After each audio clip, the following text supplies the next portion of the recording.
So we're going to take a look at the glowing effect that was placed on the books. I designed them in a way because the effect was glowing in the player's face when they would get close to them. So there's a simple box overlap when you get close. That just turns off the effect. And it works as you walk in and walk out of the effect from the box. And it works out pretty good. So we're going to take a look at that in Unreal Engine 4. It's a simple box overlap.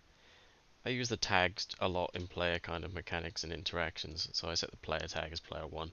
So if it detects that there's player 1 tag, the entity inside the box, it will hide the spell effect.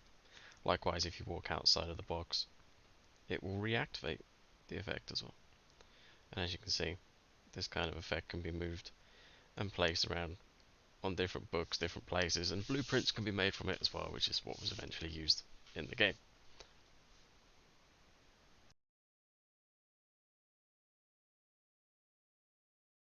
So we're going to take a look at the way that the transition works at the end of the game. The visual effect for the portal isn't active when you start the game, and the whole cave is dark, as you can see here. So we're going to take a look at just how that works. So as you can see in Unreal Engine, we've got the effect from around the portal, and this is triggered by the end state, which is also triggered by the trigger box at the last jump at the level, and there's a reason why that was one direction. And in Unreal Engine, you can basically see that the tag is set for the player to enter the trigger box, and the trigger box is set to world state. This also has a few other controls.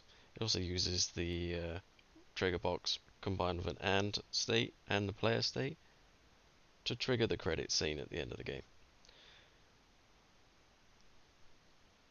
And we can actually move this trigger box as a quick example in the game itself, which is what we'll just do here.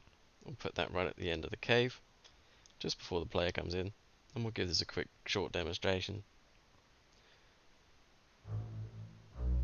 So, cave's off, and there we go.